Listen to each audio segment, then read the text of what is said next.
یا ایھا الذین آمنو، اے اہل ایمان، اذا قمتم الی الصلاۃ، جب تم نماز کے لیے اٹھو، تیاری پکڑو، کھڑے ہو، فاغسلوا وجوہکم، تو دھو لیا کرو اپنے چہروں کو، یعنی وضو کا طریقہ آ رہا ہے۔ اچھا، اب اس میں تو یہی لگ رہا ہے کہ جتنی دفعہ نماز کے لیے آپ نے کھڑے ہونا ہے آپ نے وضو کرنا ہے۔ قرآن خاموش ہے اس حوالے سے کہ اگر کسی کا پہلے ہی وضو ہے تو اس نے دوبارہ وضو کرنا ہے یا نہیں کرنا۔ قرآن کے تحت تو یہ کہ جب نماز پڑھنے لگو تو ایک دفعہ وضو ضرور کرنا ہے، تو اس سے تو یہ بھی اشارہ ملتا ہے کہ ہر نماز کے لیے الگ وضو ہونا چاہیے۔ لیکن جو مخالفین ہیں نا، جو منکرین احادیث ہیں، وہ کہیں گے جی یہ تو آپ خود سے مطلب نکال رہے ہیں۔ بھئی دونوں مطلب نکل سکتے ہیں، یہ مطلب بھی نکل سکتا ہے کہ اگر کسی کا وضو ہے تو کرنے کی ضرورت نہیں، اور یہ بھی نکل سکتا ہے کہ جب جب نماز پڑھنی ہے اس نماز کا وضو الگ کرنا ہے۔ سنت ہمیں پھر ڈکلیئر کرتی ہے، صحیح بخاری صحیح مسلم میں کئی احادیث ہیں جو اس کو سپورٹیو ہیں کہ نبی علیہ السلام نے غزوہ خیبر کے موقع کے اوپر ایک وضو سے کئی نمازیں پڑھائیں، اور فرمایا میں نے جان بوجھ کے ایسا کیا ہے تاکہ تمہیں یہ بات بتاؤں کہ وہ حکم منسوخ ہو گیا ہے کہ ہر نماز کے لیے الگ وضو کیا جائے۔ اب ایک وضو اگر قائم ہے تو آپ متعدد نمازیں اس سے پڑھ سکتے ہیں اگر وضو ٹوٹا نہیں ہے، لیکن پریفریبل یہ ہے کہ الگ سے وضو کیا جائے، وہ زیادہ افضل ہے، ثواب کا کام ہے، نور علی نور ہے، وہ کوئی فضول خرچی نہیں ہے، نہ پانی کا ضیاع بھی نہیں ہے۔ تو جب تم نماز کے لیے کھڑے ہو تو وضو کر لو، اور وضو کرنے کا طریقہ کیا ہے؟ چہرہ دھو۔ اب ہم تو شروع میں مسواک بھی کرتے ہیں، کلی بھی کرتے ہیں، ناک میں پانی بھی چڑھاتے ہیں، اس کا ذکر قرآن میں موجود نہیں ہے، وہ سارے کے سارے سنت اعمال ہیں، وہ کوئی کر لے تو بہتر ہے، نہ کرے تو کوئی حرج نہیں۔ وضو اس کا تب بھی ہو جائے گا اگر وہ 4 فرائض قرآن والے پورے کر لے۔ اپنے چہروں کو دھو، وَأَيْدِيَكُمْ إِلَى الْمَرَافِقِ، اور اپنے ہاتھوں کو کوہنیوں تک، یعنی کوہنیوں تک کا مطلب ہے کوہنیاں بھی بیچ میں شامل ہے۔ جب تک بات ہوتی ہے تو وہ چیز شامل ہوتی ہے بیچ میں، کوہنیوں تک۔ یہ نہیں بتایا 1 دفعہ 2 دفعہ 3 دفعہ، وہ بخاری مسلم میں آتا ہے 1 دفعہ بھی سنت ہے، 2 دفعہ بھی سنت ہے، 3 دفعہ بھی سنت ہے۔ وَامْسَحُوا بِرُؤُوسِكُمْ، اور مسح کرو اپنے سروں کا، وَأَرْجُلَكُمْ إِلَى الْكَعْبَيْنِ، اور اپنے پاؤں کو بھی ٹخنوں تک۔ اب یہ ہے جو سنی شیعہ کنفلکٹ ہے۔ اہل تشیع کا موقف یہ ہے کہ اور پاؤں بھی ٹخنوں تک کی ضمیر لوٹتی ہے وَامْسَحُوا کی طرف، کہ مسح کرو سروں کا اور پاؤں کا ٹخنوں تک۔ اہل سنت یہ کہتے ہیں کہ یہ ضمیر لوٹتی ہے پچھلی طرف، کیونکہ یہاں پر ارجلکم نہیں آیا، ارجلکم آیا ہے۔ چونکہ پہلے آیا تھا ایدیکم، تو یہاں آیا ہے ارجلکم۔ یہ میں عربی لنگوسٹک میں بات کر رہا ہوں، اس لیے اس کی ضمیر پیچھے کی طرف لوٹ جاتی ہے۔ جب اہل سنت کہتے ہیں کہ یہاں پہ ارجلکم آیا تو وہ کہتے ہیں کہ جی ارجلکم اس لیے نہیں آیا کہ یہ با نے جو زیر دی ہے برؤوسکم کو، وہ برؤوسکم کو جو زیر ملی ہے وہ با کی وجہ سے ملی ہے، ٹھیک ہے جی۔ اگر با نہ ہوتی تو یہاں پہ بھی رؤوسکم ہی ہوتا۔ خیر، یہ یعنی عربی لنگوسٹک کے اعتبار سے دونوں طرف مطلب جا سکتا ہے۔ اہل تشیع کا موقف اس حوالے سے، یعنی اگر ہم اس کو کمپیئر کریں تو زیادہ مضبوط ہے۔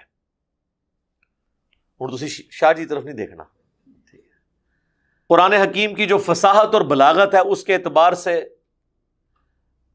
یہ والا مطلب بھی کوئی بعید نہیں ہے، بلکہ زیادہ قریب ہے کہ مسح کرو اپنے سروں کا اور پاؤں کا ٹخنوں تک۔ اور اہل سنت جب اس ضمیر کو پیچھے لوٹاتے ہیں تو وہ یہ کہتے ہیں کہ جی یہاں پر یہ ذکر ہے کہ آپ نے سر کا تو مسح کرنا ہے اور ٹخنوں تک پاؤں کو دھونا ہے، کیونکہ ارجلکم آیا اور یہ پیچھے ضمیر لوٹ جاتی ہے۔ پھر دوسرا وہ یہ کہتے ہیں کہ جی لاجیکلی بھی آپ دیکھیں، جہاں دھونے کا ذکر آیا وہاں پہ اس کی حد بتائی گئی ہے کہ ہاتھوں کو کونیوں تک اور پاؤں کو ٹخنوں تک۔ اگر یہ مسح ہوتا نا تو تک والی بات نہ ہوتی، جنرل ہوتا کہ مسح کرو پاؤں کا۔ ٹخنوں کا ذکر کرنے کا مقصد یہ ہے کہ اس کو دھونے کی کوئی لمٹ ہے۔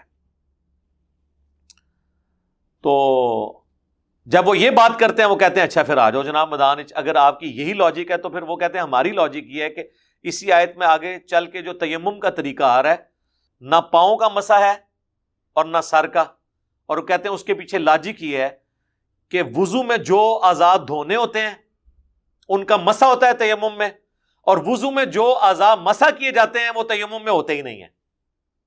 کیسی لاجک ہے؟ ان کے نزدیک وضو میں کون سے دو اعضاء دھوئے جاتے ہیں؟ چہرہ اور کونیا۔ وہ کہتے ہیں بس تیمم میں بھی یہی ہے۔ اور مسح کون سے دو اعضاء پہ ہوتا ہے؟ سر اور پاؤں۔ وہ کہتے ہیں دیکھیں تیمم میں یہ جو مسح والے تھے وہ اللہ نے نکال دیے ہیں، جو دھونے والے تھے ان کو مسح پہ شفٹ کیا۔ ظاہر ہے مسح کے بعد تو پھر زیرو ہی ہونا تھا نا، مسح اس طرف شفٹ ہوا، یعنی آپ دھونے کو کم طرف لے آئیں تو مسح بنتا ہے، اور مسح کو کم طرف لے جائیں تو وہ یہ ہے کہ اس کو چھوڑ ہی دو۔ اور یہ لاجک وہ پیش نہیں کرتے۔ المصنف ابن ابی شیبہ میں باقاعدہ ایک پورا چیپٹر ہے کہ ان اصحاب کا بیان جو پاؤں کا مسح کرنے کا قائل تھے وضو کے، اس میں صحیح سند کے ساتھ ہے۔ شیخ زبیر علیزئی صاحب نے اپنے رسالے میں بھی لکھا ہے کہ اکرمہ جو تھے تابعی عبداللہ ابن عباس کے شاگرد، وہ پاؤں کا مسح کیا کرتے تھے، اور وہ کہتے تھے میں قرآن کے حکم پر عمل کر رہا ہوں۔ اور کئی تابعین کے اقوال اسی چیپٹر میں لکھے ہیں، ان میں یہ لاجک بھی لکھی ہوئی ہے کہ جن اعضاء کو وضو میں دھویا جاتا ہے ان کا تیمم میں مسح ہوتا ہے، اور جن اعضاء کو آپ وضو میں مسح کرتے ہیں وہ تیمم میں ختم ہی ہو جاتے ہیں۔ تو اب یہ دونوں طرف یعنی بات چلی جاتی ہے۔ اہل سنت یہ کہتے ہیں کہ اگر آپ نے یہاں پہ پاؤں کا مسح مراد لینا ہے تو پھر، کیونکہ ایک اہل سنت کے ہاں قرات ایسی پائی جاتی ہے جس میں ارجولیکم بھی موجود ہے۔ اب ارجولیکم اگر آ جائے تو وہ تو پھر مسح ہی آئے گا۔ وہ کہتے ہیں یہ ارجولیکم والی قرات اس صورت میں جب آپ نے پاؤں پہ موزے یا جرابیں پہنی ہوں۔ اب مجھے بتائیں اگر کسی شخص نے جرابیں یا موزے پہنے ہوئے ہیں، وہ تو پاؤں کا مسح کرے اس کا وضو ہو جائے، اور جو ڈائریکٹ پاؤں کا مسح کر رہا ہے اس کا وضو نہیں ہو رہا ان کے نزدیک۔ اگر جراب کے اوپر مسح کرنے سے وضو ہو جاتا ہے تو ڈائریکٹ پاؤں کے اوپر بھی ہاتھ پھیرنے سے ہو جانا چاہیے، کیونکہ جراب کے کیس میں بھی تو آپ دھو کو نہیں رہے، خفین کے کیس میں یعنی موزوں کے کیس میں بھی آپ دھو تو کوئی نہیں رہے۔ اگر دھونا اتنا ضروری ہوتا تو چمڑے کے موزے پہنے میں آپ نے ایک دفعہ دھو کے پہن لیے نا، تو اس کے بعد اوپر سے ہی مسح کر رہے ہیں، اور ایک بندہ اگر ایک دفعہ پاؤں دھو لے اور وہ اوپر سے مسح کرتا رہے تو کیا مسئلہ ہے؟ اور اہل تشیع کے ہاں بھی یہی ہے، وہ کہتے ہیں اگر پاؤں گندے ہوں گے نا پھر پاؤں پہ مسح کرنے سے وضو نہیں ہوگا، آپ کو پاؤں دھونے ہوں گے۔ اس لیے آپ دیکھتے ہیں کہ بعض اوقات وہ آپ کو پہلے پاؤں دھوتے ہوئے نظر آتے ہیں، اور لوگ وہ کہتے ہیں وہ پاؤں سے وضو شروع کرتے ہیں۔ پاؤں سے وضو نہیں شروع کرتے، وہ بیسیکلی اپنے موزے پہن رہے ہوتے ہیں، یعنی پہلے پاؤں دھو لیا اب اس کے اوپر مسح کر لیں گے۔ باقی اہل سنت میں تو اتفاق ہے، اہل تشیع میں بھی ایک گروہ ہے زیدیہ جو یمن میں پایا جاتا ہے، وہ پاؤں دھونے کے قائل ہے، لیکن اہل تشیع کہتے ہیں یہ سنیوں کا فرقہ ہے، وہ اپنے آپ کو شیعہ سمجھتے ہیں، کہتے بھی ہیں کیونکہ وہ حضرت علی کو شیخین سے افضل مانتے ہیں اور حضرت میر معاویہ کے بارے میں سخت سٹانس رکھتے ہیں، لیکن چونکہ وہ شیخان کا بہت زیادہ احترام کرتے ہیں اور ان کے اکثر مسائل اہل سنت سے ملتے ہیں، تو اس لیے شیعہ کہتے ہیں یہ اہل سنت کا فرقہ ہے۔ بہرحال وہ زیدیہ، امام زید جو تھے وہ امام زین العابدین کے دو بیٹے تھے، امام باقر اور امام زید، اور امام زید استاد ہیں امام ابو حنیفہ کے، تو یہ ان کو فالو کر رہے ہوتے ہیں امام زید کو۔ یعنی امام زین العابدین جو امام حسین کے بیٹے تھے امام سجاد، ان کے دو بیٹے تھے امام باقر، یعنی ڈومیننٹ، ویسے تو اولاد اور بھی تھی، یہ ڈومیننٹ دو تھے، امام باقر جن کے بیٹے امام جعفر اور موسیٰ کاظم ہیں، اور دوسرے ہیں امام زید جو امام حنیفہ کے استاد بھی ہیں۔ تو وہ امام زید کو، انہی سے وہ قول مشہور ہے نا کہ انہوں نے چند غالی شیعہ کو دیکھا کہ حضرت ابو بکر عمر پہ سب و شتم کر رہے تھے، تو انہوں نے کہا کہ تم رافضی ہو گئے ہو۔ یہ رافضی کی جو ٹرم ہے نا امام زید نے کہا، یعنی تم نے اپنے امام کو ہی چھوڑ دیا ہے، رافضی ہو گیا جو اپنے امام کو چھوڑ دے۔ وہ پاؤں دھونے کے قائل ہیں۔ ویسے میرے نزدیک پاؤں جو دھونے والا موقف ہے یہ زیادہ سٹرونگ ہے اس حوالے سے کہ وضو میں یہ عموماً ہم جس طرح کی سوسائٹی میں رہتے ہیں پاؤں گندے رہتے ہی ہیں، تسلی نہیں ہوتی۔ ان انٹینشنلی شیعہ نے بھی دھونے کو مان لیا ہے، کیونکہ وہ پہلے تو دھو رہے ہوتے ہیں نا، تو دھو تو انہوں نے بھی لیا، بعد میں اس کے اوپر مسح کر لیا۔ باقی اگر پاؤں صاف ہو اور کوئی پاؤں کے اوپر مسح کر لیتا ہے تو ہم تو جراب اور چمڑے کے موزوں دونوں پہ قائل ہیں مسح کرنے کے، اس میں میری ویڈیوز ریکارڈڈ ہے. تو ڈائریکٹ بھی اگر پاؤں پہ کو مسح کر لیتا ہے تو اس کا وضو درست ہے. عبداللہ ابن عباس کے شاگرد اکرمہ، ان سے زیادہ اب کون قرآن جانتا ہے، اور اہل سنت کی کتاب ہے المصنف ابن ابی شیبہ. لیکن بعض لوگ نا وہ حدیث لے آتے ہیں بخاری مسلم سے، وہ کہتے ہیں بخاری مسلم میں حدیث ہے ایک سفر کے دوران ایڑیاں خشک رہ گئی تھیں اصحاب کی نا، تو نبی علیہ السلام نے کہا کہ ایڑیوں کی وجہ سے عذاب دیا جائے گا. اہل تشیع تو کہتے ہیں یہ حدیث فیبریکیٹڈ ہے کیونکہ قرآن کے خلاف ہے. وہ کہتے ہیں کہ حضرت عثمان غنی کے دور میں وضو کا طریقہ بدلا گیا، پہلے وضو کا طریقہ وہی چلتا تھا. میں اس حدیث کی تعویل کرتا ہوں کہ سفر کے دوران جو بندہ ریگستان کے سفر میں ہے اور وہ وضو کرنے لگا تو اس کو پاؤں دھونے چاہیے، ایڑیاں اس کی خشک نہیں ہونی چاہیے کیونکہ اس کے تو پاؤں گندے ہیں. وہاں پہ شیعہ بھی آپ کو یہ نہیں کہیں گے کہ ڈائریکٹ پاؤں پہ مسح کرو، وہ کہیں گے پہلے پاؤں دھو. تو اس کی تعویل ممکن ہے، ایسا کوئی مسئلہ نہیں ہے. باقی آپ کو صحیح بخاری میں بھی اشارہ ملے گا. اب میں اس طرح کی لینگویج نہیں استعمال کرتا ورنہ آپ کو بری لگے گی، میں کنٹرول الفاظ میں بات کرتا ہوں. صحیح بخاری میں ایک حدیث ہے کہ حضرت علی رضی اللہ تعالیٰ عنہ کوفے کی مسجد میں نا نماز ظہر کے بعد احکامات سکھایا کرتے تھے. چونکہ کوفے میں آپ نے دارالخلافہ شفٹ کر لیا تھا، تو ایک دفعہ آپ نے لوگوں کو وضو کر کے دکھایا. اینڈ پہ انہوں نے وضو کا بچا ہوا پانی کھڑے ہو کر پیا اور کہا کہ میں نے دیکھا ہے کہ تم لوگ کھڑے ہو کر پانی پینے کو معیوب سمجھتے ہو، جبکہ میں نے نبی علیہ السلام کو کھڑے ہو کے پانی پیتے ہوئے دیکھا ہے. عمومی سنت بیٹھ کے پانی ہے، لیکن کھڑے ہو کے بھی اگر کوئی پانی پیے تو جائز ہے، حرام نہیں ہے. وہ صحیح مسلم کی حدیث جو کھڑے ہو کے پانی پیے وہ کیا کر دے وہ منسوخ ہے اس حدیث کی وجہ سے. تو سیدنا علی نے یہ عمل کر کے بتایا. اب اس میں بڑے حیران کن بات ہے، وہ اتنی لمبی حدیث ہے لیکن اس میں الفاظ پتہ کیا ہیں؟ راوی کہتا ہے کہ حضرت علی نے وضو کیا، اس کے بعد یعنی وضو میں انہوں نے پھر ڈیٹیل دیکھیں کیا بیان کرتا ہے. چہرہ دھویا، دونوں ہاتھ کونیوں سمیت دھوئے. آگے نہ راوی بھول جاتا ہے کہ دھویا یا مسح کیا.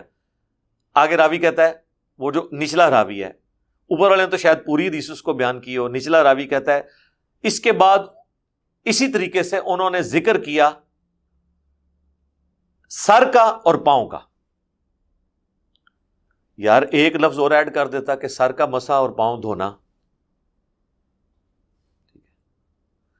اور پھر اس کے بعد یہ ہے کہ وضو کا بچا ہوا پانی پیا. پھر لوگوں سے خطاب کر کے کہا کہ تم لوگ معیوب سمجھتے ہو، حالانکہ میں نے اتنی لمبی حدیث میں ایک جملہ کام کرنے کی کیا ضرورت تھی راوی کو؟ اس سے کوئی حدیث چھوٹی تو نہیں ہو جانی تھی. حضرت علی کی اپنی باتیں نقل کی ہوئی ہیں جو نبی علیہ السلام کے وہ ریفرنس سے بیان کر رہے ہیں، اور وہ اینڈ پہ کہہ رہے ہیں کہ میں نے رسول اللہ کو اس طرح وضو کرتے ہوئے دیکھا ہے. اس میں راوی جب وہ پاؤں کا اور سر کا ذکر آیا نا تو کہتا ہے اسی طریقے سے راوی نے پھر سر کا اور پاؤں کا ذکر کیا. کیا ذکر کیا؟ اسی طریقے سے ذکر کیا، تو اس کا مطلب ہے سر دھویا، تو وضو میں تو نہیں دھویا جاتا. اب اہل تشیع کہتے ہیں کہ یہاں پہ مسح ہی تھا، وہ راوی نے اس کو سکپ کر دیا. مجھے بھی بعض اوقات شک پڑتا ہے کہ شاید ایسا ہی ہوا ہو. اور یہ راوی سے مراد میں امام بخاری نہیں لے رہا، امام بخاری سے اوپر کئی ایک واسطے ہیں. یہ نہ ہو کہیں کل کو کہہ دیں امام بخاری کے اوپر فتویٰ لگا دیا. باقی اور اہل سنت کی کتابوں میں یہ روایتیں جب اس طرح ملتی ہیں تو وہ مسح کے ذکر کے ساتھ ملتی ہیں. اس کو کوئی جھگڑا نہیں بنانا چاہیے. اگر ہم جرابوں پہ مسح کے قائل ہیں، بہرحال میں نے یہ حنفی جو ہیں وہ چمڑے کے موزوں پہ مسح کے قائل تھے، جرابوں پہ نہیں تھے. جب میں نے خالی پاؤں پہ مسح کی بات شروع کی انہوں نے کہا سر آپ جراب پہ کر لیا کریں، خالی والا کام نہ کرو. جس طرح یہ یزید اور امیر شام کا مسئلہ شروع ہوا، جب ہم نے بتایا کہ یزید کو بنایا کس نے تھا، پھر جنگ صفین کو ذکر کیا، وہ کہتے ہیں جناب یزید نو گالا میں کاٹ لو، اتے نہ جاؤ. تو فائدہ ہوتا ہے نا تھوڑا سا دبانے سے، کوئی بیسک مسئلہ تو مان لیتے ہیں نا.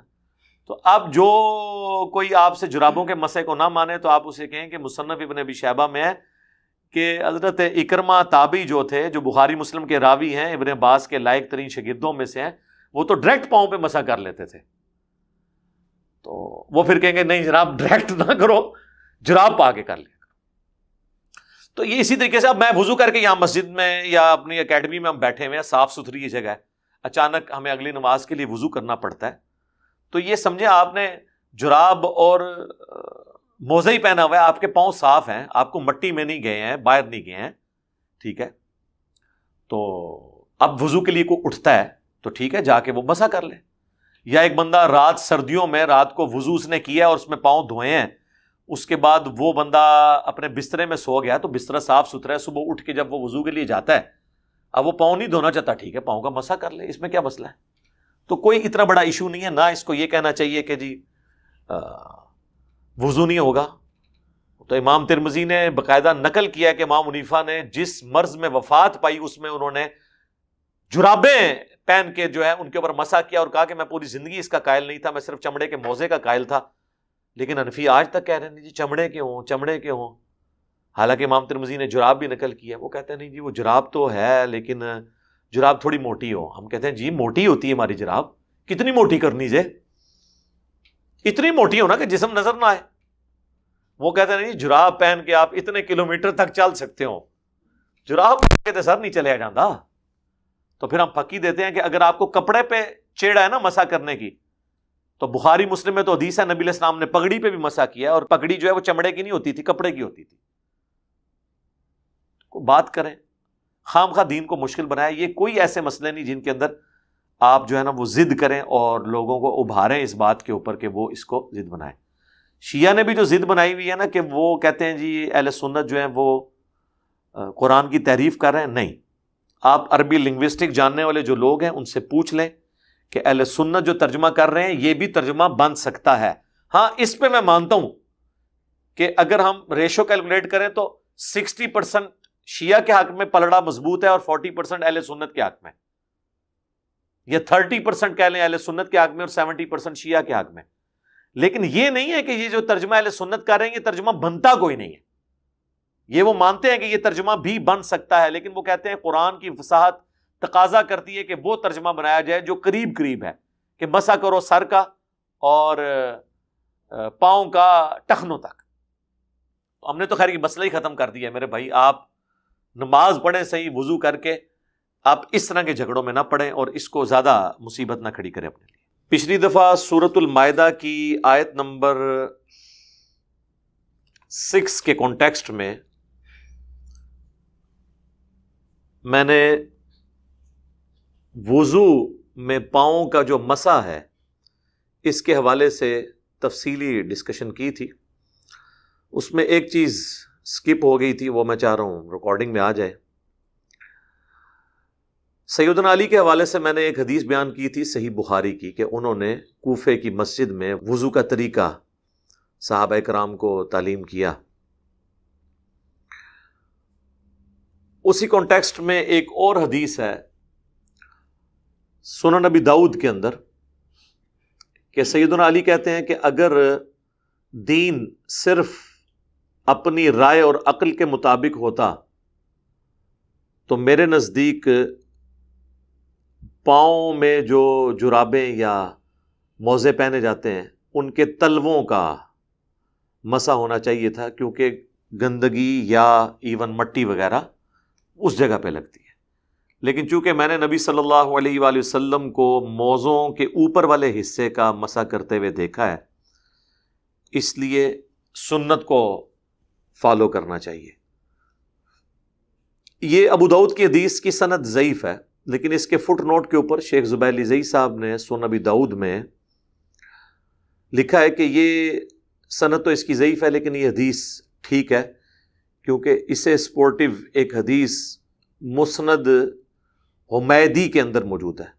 یہ جو امام ہیں حمیدی یہ استاد ہیں امام بخاری کے، اور صحیح بخاری میں امام بخاری نے کئی احادیث ان سے لی ہیں. انہوں نے اپنی بھی ایک حدیث کی کتاب لکھی ہے مسند حمیدی، وہ اردو ترجمہ ہو کے شبیر بردرز جو بریلویوں کا ہے انہوں نے اردو ترجمہ کر دیا، اس کا PDF بھی اویلیبل ہے. تو اس کی حدیث کا حوالہ دیا ہے کہ اس میں حدیث موجود ہے جس کی سند بالکل ٹھیک ہے اور اس میں یہی الفاظ ہیں. لیکن اگر آپ وہ حدیث کھول کے دیکھیں تو آپ کے لیے حیران کن چیز یہ ہوگی کہ اس میں جرابوں کا یا موزوں کا ذکر نہیں ہے.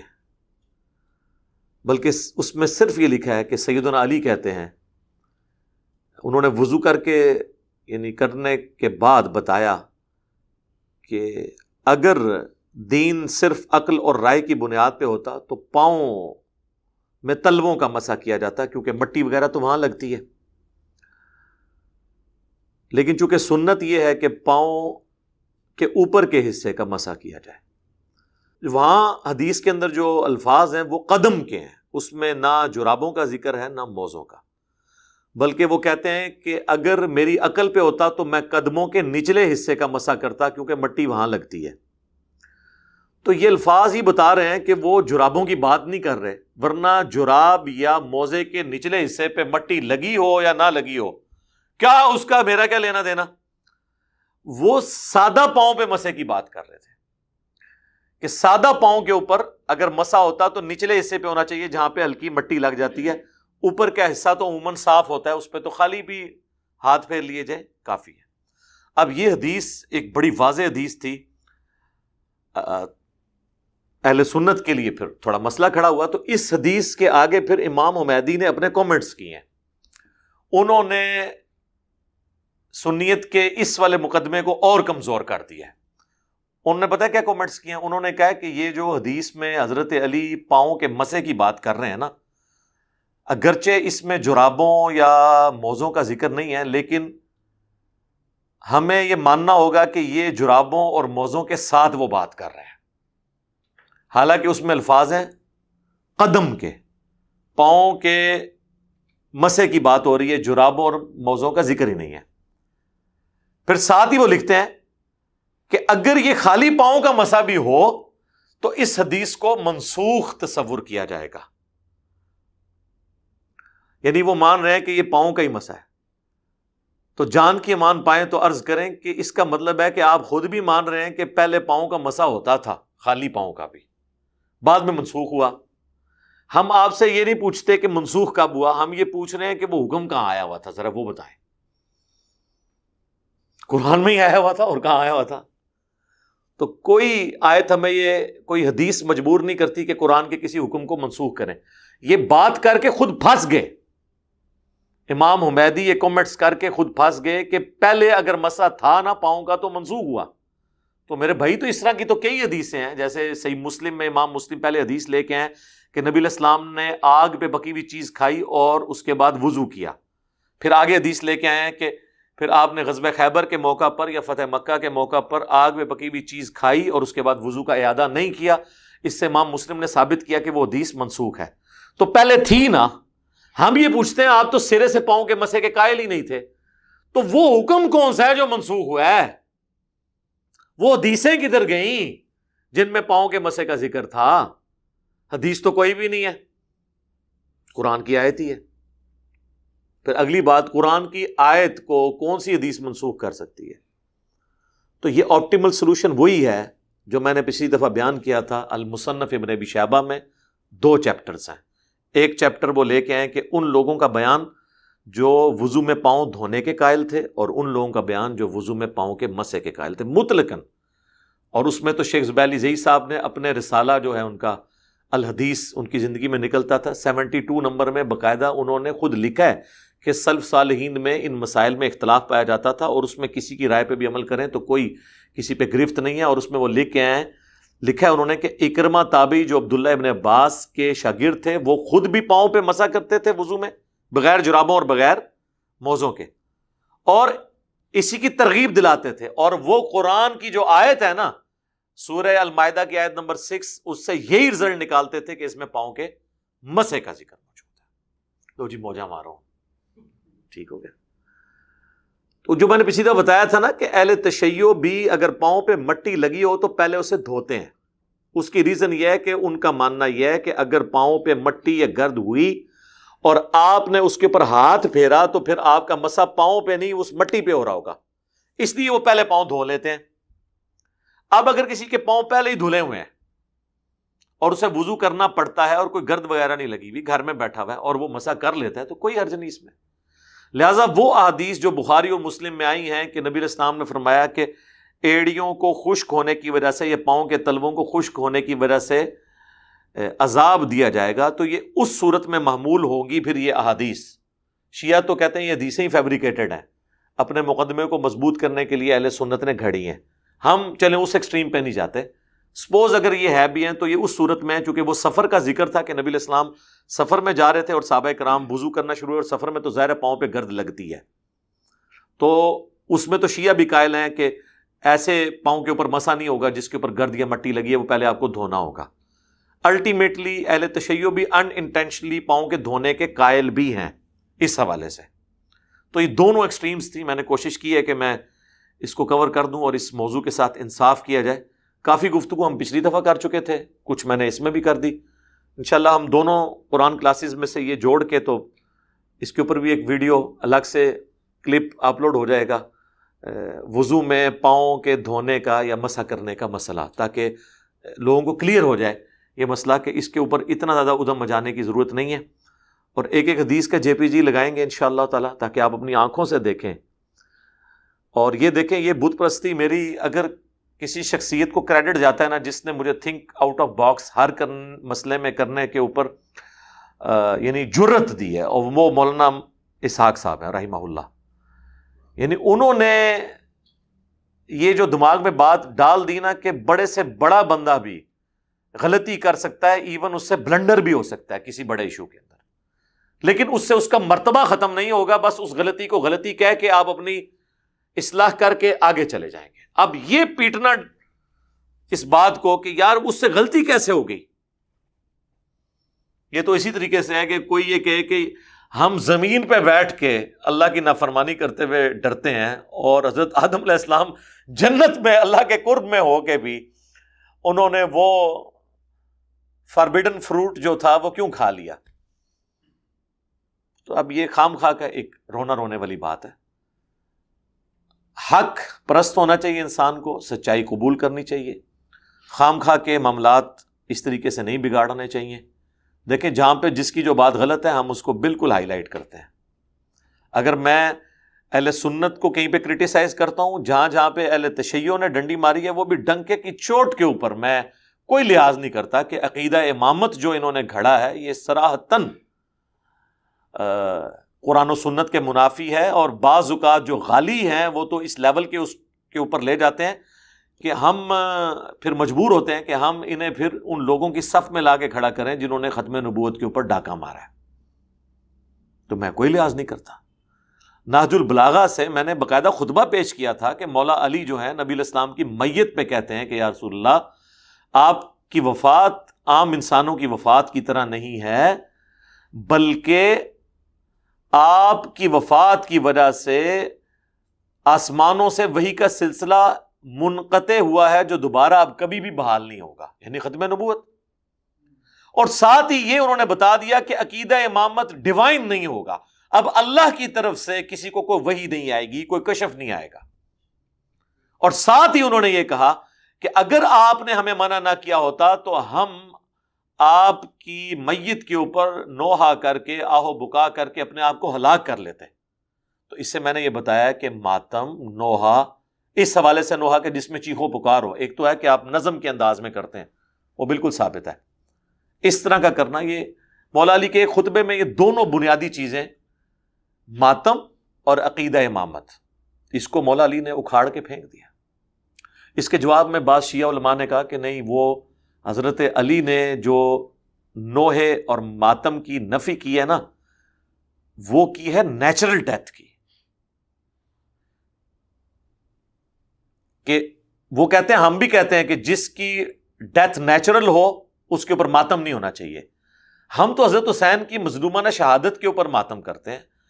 سارے ائمہ اہل بیت قتل کیے گئے ہیں، اور یہ بات ٹھیک ہے، بالکل ٹھیک ہے. حضرت علی بھی شہید، حضرت حسن بھی شہید، حضرت حسین بھی شہید، پھر امام باقر، امام جعفر، امام زین العابدین، یہ سب کے سب لوگ اپنے اپنے اوقات میں، حکمرانوں کو ہمیشہ ان سے دھڑکا لگا رہتا تھا. وہ کہتے ہیں کہ ہم اگر ان کا نوحہ کرتے ہیں چیخو پکار کے ذریعے یا ماتم کرتے ہیں تو یہ اس لیے کہ یہ مظلوماً شہید کیے گئے ہیں. اور سورہ النساء میں اللہ تعالیٰ نے فرمایا ہے پارہ نمبر 6 کے سٹارٹ میں کہ اللہ تعالیٰ برائی کا ذکر بلند آواز سے پسند نہیں کرتا سوائے اس شخص کے کہ جس پر ظلم کیا گیا ہو. تو چونکہ ہم مظلومین ہیں، ہمارے ائمہ پہ ظلم ہوئے ہیں، اس لیے ان کے اوپر ہم کرتے ہیں. عام میت کی حالت میں وہ کہتے ہیں حضرت علی کا خطبہ بالکل ٹھیک ہے کہ ماتم کرنا، نوحہ کرنا حرام ہے. ہم کہتے ہیں جناب شکر الحمدللہ آپ اتنا تو مان گئے، اب ظاہر ہے اس سے آگے کیا کریں، یہ تو ماننا ہی پڑے گا نا انہیں، خطبے کو تو فراڈ نہیں کہہ سکتے. تو سر اس میں پھر مجھ سے علمی پھکی لے لیں. آپ تو کہتے ہیں کہ رسول اللہ کو بھی قتل کیا گیا ہے زہر دے کے، تو نبی علیہ السلام تو آپ کے نزدیک شہید ہوئے ہیں. تو جب نبی علیہ السلام شہید ہوئے ہیں، کہتے ہیں نا جی، تو نبی علیہ السلام تو شہید ہوئے تھے، پھر تو حضرت علی کو یہ کہنا ہی نہیں چاہیے تھا، ان کو تو نوحہ کرنا چاہیے تھا. بلکہ وہ پھر حضور کی میت پہ کہتے ہیں یا رسول اللہ جو آپ نے نوحے سے منع کیا تھا وہ تو نیچرل ڈیتھ کے لیے کیا تھا، آپ کو تو قتل کیا گیا، لہٰذا ہم آپ کی میت کے اوپر نوحہ کریں گے. تو ایک مسئلہ بچاتے ہیں تو دوسرا ہاتھ سے جاتا ہے، دوسرا بچاتے ہیں تو وہ جاتا ہے. اگر یہ مانتے ہیں کہ میت پہ نوحہ کرنا حرام ہے نیچرل ڈیتھ پہ، تو ان کو یہ ماننا پڑے گا کہ نبی علیہ السلام کی نیچرل ڈیتھ ہوئی ہے. لیکن وہ کہتے ہیں رسول اللہ کو تو قتل کیا گیا، جس پہ میری ویڈیو بھی ریکارڈ ہوئی تھی، رسول اللہ کا قاتل کون، وہ حدیث لدود کے بارے میں جو آپ کے صحیح بخاری میں آتا ہے کہ منہ میں دوائی ٹپکائی گئی جو یہ کہتے ہیں زہر دے دیا. تو اگر آپ یہ مسئلہ مانتے ہیں پھر دوسرا مسئلہ آپ کا گیا. اگر رسول اللہ کی شہادت مانتے ہیں آپ، تو پھر حضرت علی حضور کی میت پہ کیوں کہہ رہے ہیں یا رسول اللہ ہم تو نوحہ نہیں کریں گے؟ اس کا مطلب ہے شہید کے اوپر بھی نوحہ اور آہو بکا اور ماتم نہیں ہو سکتا. تو ہماری تو ون ون سچویشن ہے. کیوں؟ کیونکہ نہ میں وہابی نہ میں بابی، میں ہوں مسلم علمی کتابی. تو آپ سے بھی ہم عرض کریں گے کہ مرنے سے پہلے اے مسلمان کر لے اس پہ غور، کتابوں کا خدا اور ہے، بابوں کا خدا اور. بکش بنیں گے تو پھر میرے بھائی ایک رول رکھنا پڑے گا. پنجابی میں کہا جاتا ہے یہ نہیں ہے کہ چھڈو ماجھے ہیٹھ تے جاندہ کٹے ہیٹھ ہے، یہ نہیں ہوگا. جب بھینس کے رول کی بات ہو رہی ہے تو پھر بھینس کی بات ہوگی. یہ نہ ہو کہ آپ کی باری آئے تو آپ بھینس کو جو ہے وہ بھینسا بنا لیں، ایسے نہیں ہو سکتا. بہرحال یہ چند ایک باتیں تھیں جو میں نے ضروری سمجھی کہ اس کے ساتھ ریکارڈنگ میں آ جائیں انشاءاللہ. قرآن حکیم میں جہاں جہاں کریٹیکل آیات آ رہی ہیں، بون آف کنٹینشن بنی ہوئی ہیں، چاہے وہ اہل سنت اور اہل تشیع کے درمیان ہو یا اہل سنت کے اپنے فرقوں کے درمیان ہو، میری کوشش ہوتی ہے کہ میں ان کو اس طرح آسانی سے جانے نہ دوں، تاکہ کل کو جب یہ قرآن کی ریکارڈنگ کوئی سنے تو اس کو پتہ چلے واقعی کوئی ایفرٹ پٹ ہوئی ہے. ورنہ تو آپ قرآن کی تفسیر اٹھائیں تو وہ تو پرانے زمانوں کی ہیں، ان میں تو وہ اختلافی موضوعات ڈسکس ہی نہیں جو آج ہمارے اصل مسئلے ہیں. آج کل بھی اگر کوئی بولتا ہے تو وہ اپنے فرقے کے حوالے سے بولتا ہے، درمیان کی بات کو بتاتا ہے نہیں کہ اصل بات کیا تھی.